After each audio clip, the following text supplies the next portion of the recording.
10 লাখ টাকার বিড়ি খেয়েছে। কথা বুঝতে পারছি না ভাইজান?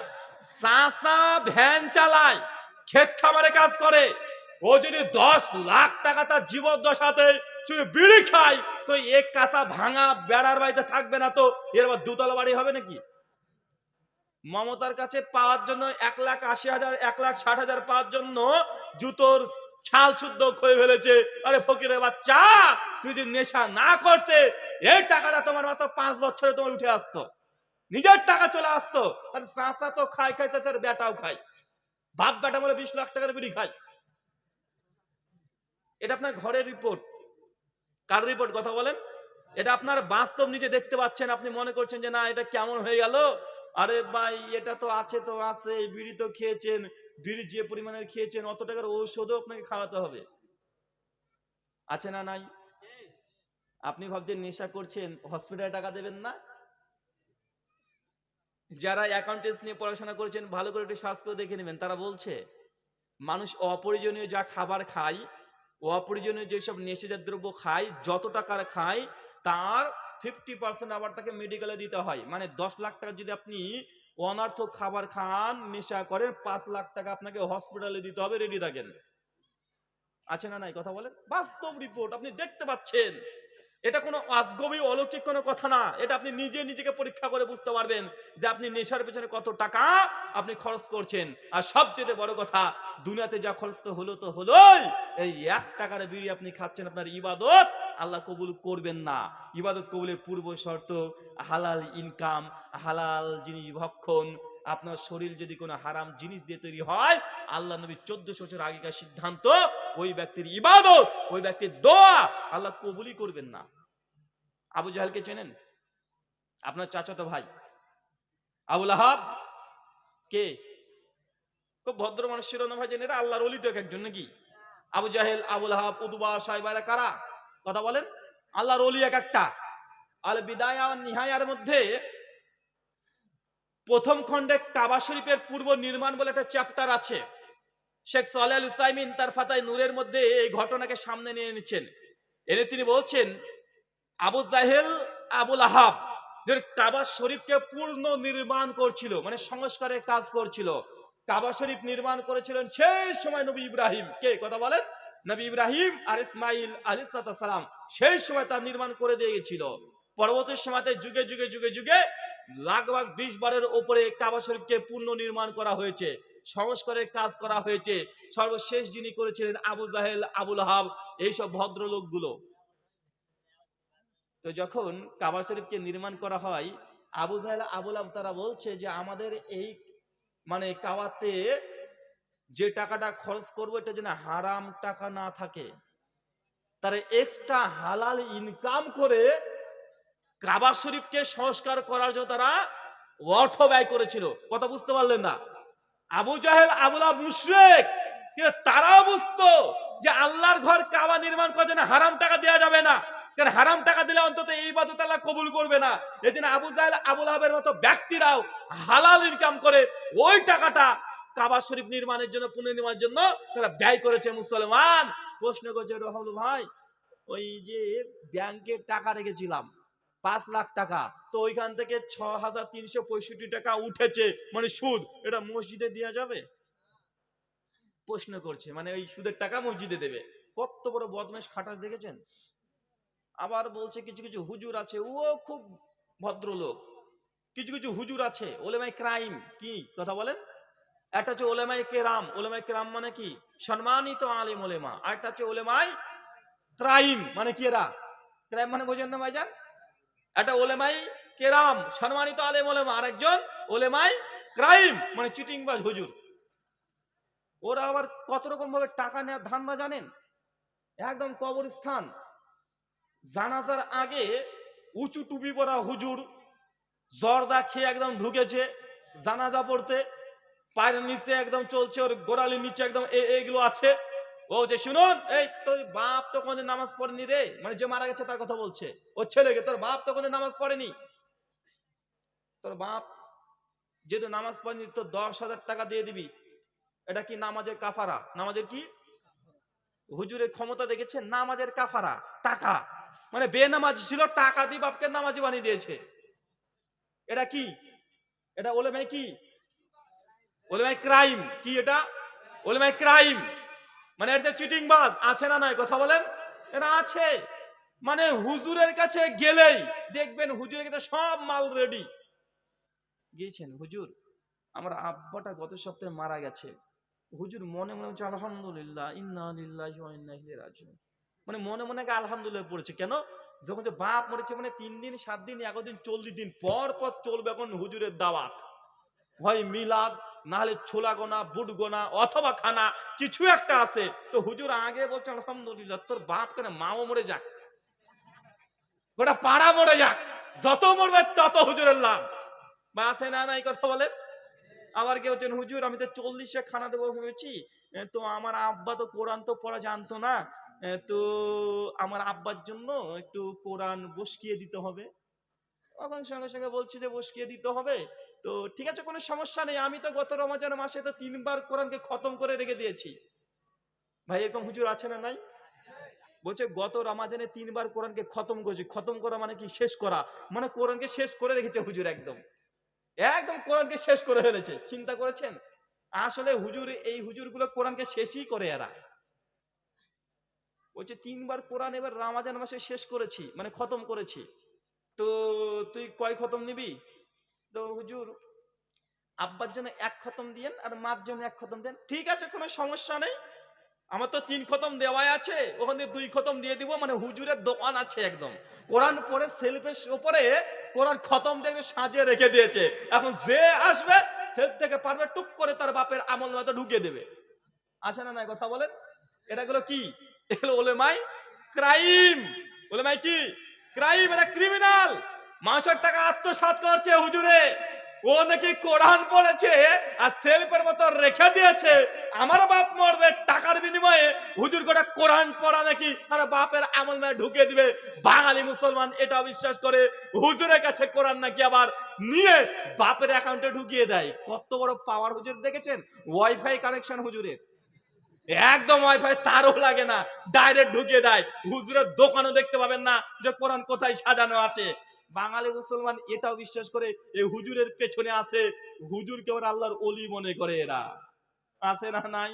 আল্লাহ সুবহানাহু ওয়া তাআলা এইসব ওলি ভাই ক্রাইম থেকে মুসলিম উম্মাহকে তুমি হেফাজত করে, সকলে পড়ি আমিন। আল্লাহ সুবহানাহু ওয়া তাআলা আমাদেরকে। কেউ টাকা দেবেন নাকি রে ভাই? বললে তো এটা উঠে পালিয়ে যাবে। আচ্ছা আপনাদের কমিটি কেউ আছে? কমিটির 10-12 জন চলে যাও তো, মাথার টুপি টুপি নিয়ে, একদম 2 মিনিটের মধ্যে 1 মিনিটের মধ্যে ভাই দ্রুত। আর কেউ উঠবেন না, কেউ যদি উঠে বুঝতে পারবেন যে টাকা দেওয়ার ভয় পালাচ্ছে, না দিলেও বসে থাকেন, 1 টাকা হলেও দিবেন, নচে দেওয়ার দরকার নেই। কিছু প্রশ্ন এসেছে, প্রশ্নের আলোচনা। থুতু নিক্ষেপকারী আদনান, আপনি কি বলবেন? আচ্ছা বাবা, এটা বাংলাদেশের ব্যক্তি, ইন্ডিয়াতে প্রশ্ন চলে আসলে কি হবে? যা বলার আমি তো ইউটিউবে বলে দিয়েছি। যিনি থুতু নিক্ষেপ করেছেন তার ব্যাপারে পর্যাপ্ত পরিমাণে আমার আলোচনা আছে, ওই আলোচনার অংশ বিশেষ শুনে নেবেন। প্রথম কথা হচ্ছে, কোন কওমের উপরে কথা বলতে গিয়ে কেউ যদি বেইনসাফি করে কথা বলে, এটা একদম গোনায় কাবিরা। সূরা নিসা 135 নম্বর আয়াত, সূরা মাইদার 8 নম্বর আয়াতটা দেখে নেবেন। 2 নম্বর, মানহাজের সঙ্গে মতভেদ আছে, এই জন্য তোমাকে থুতু নিক্ষেপ করে দিতে হবে, থুতু দিয়ে দিতে হবে। এইসব কথাগুলো বলা একজন তাকওয়াশীল আলেমের মুখ দ্বারা কখনো শোভনীয় নয়। আপনার সঙ্গে আমার দ্বিমত থাকতে পারে, আপনাকে কি থুতু নিক্ষেপ করতে হবে কথা বলেন না, আমি এগুলোর সঙ্গে কখনো একমত না। আমার সঙ্গে কঠিন করে কথা বলি যখন আমি ইলমি ইখতিলাফ করি। কি নিয়ে কথা বলি? যে ইলমি ইখতিলাফ করি। তুমি যখন আহলাদিসকে বলবে ইহুদি খ্রিস্টান দালাল, তখন তোমাকে আমি দালাল প্রমাণ করে দিব, এটা আমার কাজ। কথা বুঝতে পারছেন? আমি কথা বলি, কখনো তার ব্যক্তিগত বিষয়ে আমি আক্রমণ করি না। আমি বলেছিলাম যে ভাইজান আপনি যে থুতু নিক্ষেপ করলেন, এখন আহলাদিসের মানহাজের পর যে থুতু নিক্ষেপ করতে হয়, তার বক্তৃতার আমি কয়েকশো ভুল ধরিয়ে দিতে পারবো, হাতে গুনে ধরে দিতে পারবো। আমি বলে এসেছি ডাইরেক্ট 2টো জাল হাদিস। কয়দিন আগে আমি আপনাদের 5 মিনিটের কথা প্রোগ্রাম করছিলাম, নবী সুলাইমান আলাইহিস সালামের আর ওই যে বড় হাঁকড়া তিমি মাছের ঘটনা বলেছিলাম, আপনারা অনেকে নাকি কষ্ট পেয়েছেন, আমি শুনলাম, যা অনেকে কষ্ট পেয়েছেন। আমি বললাম না আপনার মরার আগে পর্যন্ত সময় দেয়া থাকলো, এটা হাদিস না আমি বলে গেলাম, আপনি এটা হাদিস প্রমাণ করে দিলেই তো হয়, কষ্ট পাওয়ার কি আছে? আমি বললাম ওই ঘটনাটা হাদিস না, এটা জাল কথা। যত বড় হুজুর বলুক না কেন, এটা জাল, মিথ্যা, নবী নবী মিথ্যা কথা রচনা করেছে। এই জন্য আমি বলেছিলাম তুমি বক্তার প্রেমে পড়েছো, নবীর প্রেমে এখনো পড়তে পারোনি, মানে তোমার বক্তা মানে বক্তা কোনো ভুল করতে পারে না, তোমার এমন একটা ধারণা। আমি বললাম হাদিস না, এটা তো আমি আজকে বলিনি, এটা আমি 3 বছর 4 বছর হয়ে গেল, কেউ তখন পর্যন্ত উঠে বললো না যে ব্রাদার রাহুল তুমি ভুল করেছো, এই যে হাদিস, এই যে সনদ, এই যে মতন 4 বছর হয়ে গেল, প্রায় 1400 দিন পার হয়ে গেল, কেউ তো একজন বললো না এটা হাদিস। আমি এখনো বলছি, আমার মরা পর্যন্ত সময় থাকলো, এটা হাদিস হিসাবে কেউ চ্যালেঞ্জ প্রমাণ করতে পারবে এটা হাদিস না, এটা বানানো গল্প। এরকম আরো গল্প আছে, শুনলে আপনি আজকে উঠবেন, তাই নাকি, এটাও জান। হ্যাঁ, বক্তারা আপনাদেরকে সুর দিয়ে জমিয়ে রাখার জন্য, ওয়াজ মাহফিলকে রোমাঞ্চকর করার জন্য বানিয়ে বানিয়ে স্টেজে জাল হাদিস বলে, কিন্তু হাদিস না। এটা আরবিতে সুর দিয়ে বলে দিল, আপনি ভাবছেন যে বাপ রে বাপ এটা হাদিস, কিন্তু হাদিস না। কয়েকটা শুনবেন নাকি? আর আল্লাহ নবীর কাছে একজন ব্যক্তি তার ছোট্ট ছেলেকে নিয়ে এসেছে, ইয়া রাসূলুল্লাহ আমার ছেলেটা অনেক মিষ্টি খায়, এটা বলেন না আমার ছেলেটা মিষ্টিটা একটু যেন কম খায়। আল্লাহ নবী চিন্তায় পড়ে গেলেন, দিয়ে বলছেন আচ্ছা ঠিক আছে, তোমার ছেলেকে 1 সপ্তাহ পরে নিয়ে আসবে। বাপ তার ছেলেকে 1 সপ্তাহ পরে নিয়ে চলে এসেছে, এসে বলছে ইয়া রাসূলুল্লাহ আপনি 1 সপ্তাহ পরে আসতে বলেছিলেন, আমার ছেলে বেশি মিষ্টি খায়, তো আমার ছেলেটিকে একটু নিষেধ করে দেন না। তখন আল্লাহ রাসূল তার ছেলেকে বলছে, মাথায় হাত দিচ্ছে আর বলছে বাবা তোমার আব্বা তো অনেক গরিব মানুষ, এত মিষ্টির ব্যবস্থা করতে পারবে না, তুমি আর মিষ্টি খেও না, ঠিক আছে? আল্লাহ নবী নাকি এই কথা বলেছেন। তো ছেলে বাপ তো বলছে ইয়া রাসূলুল্লাহ এই কথার জন্য 1 সপ্তাহ সময় কেন নিলেন, প্রথম দিনে তো বলতে পারতেন। আল্লাহ নবী নাকি তখন বলছিলেন যে আমি কি যে বলি তোমাকে, আসলে আমি তো বেশি মিষ্টি খেতাম, এই 1 সপ্তাহে নিজে কমিয়েছি, তারপরেই আমি তোমাদেরকে নিষেধ করেছি। ভাই এটা শুনেন নাই ভাইজান? শুনেছেন তো? এই হাদিস made in China. Made in China মানে বুঝেন না ভাইজান? একদম টাটকা জাল হাদিস, হাদিসের কোনো গ্রন্থে নাই, বক্তারা তৈরি করেছে এগুলো। কে তৈরি করেছে? বক্তারা। আপনাদের এলাকায় তো ঝাড়খণ্ডে তো অনেক আলেম ওলেমা আছে না ভাইজান? মুর্শিদাবাদের শেখ আনোয়ারুল হক ফাইজি সাহেব, আপনাদের মুর্শিদাবাদের অনেকজন মানে গর্ব করার মতো আলেমে দিন আছে মুর্শিদাবাদে। শেখ আব্দুল্লাহ সালাফি হাফেজাহুল্লাহ, আনারুল হক ফাইজি হাফেজাহুল্লাহ। আপনাদের ঝাড়খণ্ডে পাকুড়া আছে আবু তাহের সালাফি হাফেজাহুল্লাহ, আছে না নাই? এক একজন হাদিসের মুহাদ্দিস, মানে হাদিস তাদের ঠোঁটস্থ কতগুলো আছে হিসাব নাই, আছে না নাই? কথা বলেন। গিয়ে বলবেন যে রুহুল আমিন ভাই তো এই কথা বলছে, এটা নাকি হাদিসই না। আরে জাল হাদিস হলে তো হয়, এটা জাল হাদিসও না, জাল হাদিসও হাদিস। কথা বুঝতে পারলেন না ভাইজান? জাল হাদিস এটা হাদিস, হাদিসের গ্রন্থে আসে। যেমন জ্ঞান অর্জনের জন্য চীন দেশে যাও, এটা হাদিস হিসাবে হাদিসের গ্রন্থে আছে, বলো না? হাদিসের গ্রন্থে আছে। শুআবুল ঈমান লিল বাইহাকির মধ্যে সনদ সহকারে আছে, এই হাদিসের সনদও আছে। দালাইলুন নবুয়াত ইমাম বাইহাকির কিতাবে হাদিসের সনদ আছে। একটা হরিণ বাঁধা ছিল গাছারি তলায়, এই যে একটা কথা শুনেন না ভাইজান, এটাও হাদিস হিসাবে তারিখের গ্রন্থে এসেছে। আল বিদায়া ওয়ান নিহায়াতে ইমাম ইবনে কাসির নিয়ে এসেছেন, তারিখে দামেস্কের মধ্যে এসেছে। তাবরানী আল মুজাওয়াল কাবিরের সনদ আছে, কিন্তু হাদিসের শেষে মুহাদ্দিসগণ লিখে গেছেন লা আসলা লাহু, এই হাদিসের কোনো ভিত্তি নেই, এটা জাল মিথ্যা হাদিস। কিন্তু এই যে আল্লাহর নবীর কাছে তার বাপ ছোট বাচ্চা নিয়ে এসেছিল, এটা হাদিসের গ্রন্থেও নাই। কিন্তু আপনি বড় বক্তা মুখ থেকে শুনেছেন, এই যে বলেছে আপনি বক্তার প্রেমে পড়ে গেছেন, ইসলাম প্রেমে তো পড়েননি, বক্তার প্রেমে পড়ে গেছেন। কেন? বক্তা অনেক সুন্দর করে কথা বলে, বক্তা দেখতে অনেক ভালো, বক্তার ভক্ত অনেক বেশি, এগুলো তো প্রেমে পড়ে গেছেন, আপনি ধ্বংস হয়ে যাবেন। বক্তার প্রেমে নয়, বক্তার প্রেমে নয়, আমার প্রেমে যদি আপনি পড়ে গেছেন, এটাও নিষিদ্ধ, এটা হারাম। আল্লাহ নবী বলছেন, ইবনু মাসউদ রাদিয়াল্লাহু আনহু বলছেন, সুনান কুবরা লিল বাইহাকি হাদিস নাম্বার 2236, তাবরানী আল মুজাওয়াল কাবির হাদিস নাম্বার 8764, মাজমুউজ জাওয়াইদ হাদিস নাম্বার 864। আল্লাহর নবী থেকে ইবনে মাসউদ রাদিয়াল্লাহু আনহু তিনি বলছেন লা তুকাল্লিদু দীনাকুম রাজুলান, তো দ্বীনের ব্যাপারে, ইসলামের ব্যাপারে কোন ব্যক্তির অন্ধ অনুসরণ করো না। কথা বুঝতে পারলেন না ভাইজান? এটা দ্বীন। এখানে দুজন ব্যক্তির কথা চলে, এক আল্লাহর নবী, আর দুই আল্লাহ সুবহানাহু ওয়া তাআলা। এর বিরুদ্ধে যত বড় বক্তা হোক না, কথা চলবে না, আমার কথা চলবে না, আমার কথা মানার দরকার নেই যতক্ষণ আমি কোরআনের আয়াত বা হাদিস না বলছি। কথা বুঝতে পারছেন? আমার কোনো কথা যদি কোরআন আর হাদিসের সঙ্গে যদি বিরোধী পেয়ে যান, আমার কথা ওইখানে আপনি ইগনোর করে দেন, মানতে হবে না। কেন? এই দিন, এটা আমার কোনো এখতিয়ার নেই একটা শব্দ বাড়িয়ে দেওয়ার। ভুল করে যদি কোনো কথা বলেও দিই, আমার এই কথা মানার দরকার নেই। মানে আমাকে বলবেন যে ভাইজান এই কথা বলেছেন, এটা হাদিসে নেই, আপনিও বাড়িয়ে বলেছেন। ইনশাআল্লাহ যদি তথ্য দলিল ভিত্তিক যদি আমাকে বুঝাতে পারেন বা আমাকে তথ্য দলিল দিতে পারেন, আমি ওইখানেই তওবা করে আমি ফিরে আসবো। কত তওবা করেছি আমরা, কত তওবা করেছি রে ভাই। পুরো হানাফি জামাতে ছিলাম, তো বেরোলবি কত জিনিসকে ডিনাই করতে করতে আহলে হাদিস। তার মানে আমাদের একটা সেকেন্ডও লাগবে না। সেকেন্ড লাগবে? কথা বলেন। কারণ আমরা কত কি করেছি। কারণ প্রথমে আমরা ওই যে বেরোলবি ছিলাম, কত শিরিক কত বিদআতকে ধর্ম মনে করেছি, তদন্ত করে গবেষণা করতে করতে করতে করতে আজকে আহলে হাদিস এইখানে এসেছি। মানে আমাদের রুজু করা, পরিবর্তন করা, তওবা করে ফিরে আসা, এটা আমাদের এক সেকেন্ডের সময় লাগে না। কথা বুঝতে পারছেন না ভাইজান? এক সেকেন্ডের সময় লাগে না। কেন?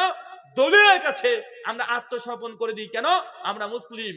তা আমারও যদি কোনো ভুল হয়, দলিল দিলেই ইনশাআল্লাহ এক সেকেন্ড আমি স্থির থাকি না, আমি রুজু করিনি সঙ্গে সঙ্গে। শুকরিয়া। তাবলীগী জামাতের সাথে থেকে জ্ঞান অর্জন করতে পারবো কি পারবো না? যদি বলেন মাওলানা ইলিয়াস সাহেবের তাবলীগ জ্ঞান অর্জন যদি বলেন, একদম আমি নিষিদ্ধ করব। কেননা তাদের ইলমের যে সোর্স সেটা হচ্ছে ফাজাইলে আমল। কি বললাম? তাদের দার্স হয় ফাজাইলে আমল। আমাদের তাহাকিক ফাজাইলে আমলে 60% জাল, জয়ীব, মিথ্যা, ভুয়া, কেচ্চা কাহিনীতে পূর্ণ আছে। আর এই কথা আমাদেরও নয়। বাংলাদেশ থেকে তাবলীগ জামাত যেটা জুবাইরপন্থী মানে ওলামাপন্থী যেটা আছে, সাদপন্থী না, জুবাইরপন্থী আলেম ওলেমা, গত বছরেই তাবলীগ জামাতের কমিটি গঠন করে বাংলাদেশে ফাজলা আমলকে তাহকিক করেছে। কি করেছে? তাহকিক এবং তাখরিজ করেছে। এবং তাহকিক তাখরিজ করে তারাই দেখেছে যে এর মধ্যে অনেক হাদিস জাল আছে। কথা বুঝতে পারলেন? আমার একটা ইউটিউবে আলোচনা আছে, দেখবেন যে তাহকিক ফাজলে আমল যেটা হানাফি দেওবন্দিরা করেছে, আহলাস না, তাহকিক কারা করেছে? ওরাই করেছে। ওরাই ওখানে দেখিয়েছে কমপক্ষে 60% হাদিস জাল আছে। জাল, জয়ীব, মিথ্যা, কেসরা কাহিনী। আর জ্ঞান অর্জনের জন্য আমরা কখনো বলবো না যে জাল হাদিস থেকে আপনি জ্ঞান অর্জন করেন। কেন? আল্লাহ নবী বলছেন সে বুখারী কিতাবুল ইলম হাদিস নাম্বার 108 এবং 109, মান কাযযাবা আলাইয়া মুতাম্মাদান, কোন ব্যক্তি যদি এমন কোন কথা বলে, নবীর নামে হাদিস বলে দেয় যে হাদিস নবী বলেনি, মাখাদু মিনান নার, তার থাকার জায়গা জাহান্নাম। কোথায়? কথা বলেন। নবী বলেনি, আপনি নবীর নামে চালিয়ে দিবেন, থাকার জায়গা কোথায়? জাহান্নাম। জ্ঞান অর্জন করতে হবে সঠিক সোর্স থেকে। কোথা থেকে? সঠিক সোর্স থেকে। এখান থেকে যদি জ্ঞান অর্জন না করেন তাহলে বিপদ আশঙ্কা আছে। ইমাম আহমদ ইবনে হাম্বল রাহিমাহুল্লাহ একটা কথা বলেছিলেন, হাফিজ ইবনে আব্দুল বার জামে বাইনা ইলম আল ফাজলিহিতে মুকদ্দমাতে নিয়ে এসেছেন উক্তিটা। তিনি বলেছেন যে জ্ঞান অর্জনের ক্ষেত্রে একজন মুমিনকে হতে হবে মৌমাছির মতো, মাছির মতো না। কথা বুঝতে পারছেন? জ্ঞান অর্জনের ক্ষেত্রে মুমিনকে কেমন হতে হবে? মৌমাছি। খবরদার মাছির মতো হবেন না। কেন? মাছি গুয়ে বসে, ফুলে বসে, ফলে বসে, পচা নর্দমা পানিতে বসে, সব জায়গায় বসে। কে? মাছি। আর মৌমাছি কোথায় বসে? বেছে বেছে ফুল থেকে মধু সংগ্রহ করে। তাই জ্ঞান অর্জনের ক্ষেত্রে শুধুমাত্র যেখান থেকে মধু পাবেন, সঠিক কথা পাবেন, সেখান থেকে জ্ঞান অর্জন করবেন। আপনি যদি বলেন যে না, ওই বক্তারও কথা শুনবো, এরও কথা শুনবো, এরও কথা শুনবো, সবার কথা শুনবো, আপনি তাহলে মৌমাছি না, আপনি মাছি। আপনি কি? আপনি মাছি।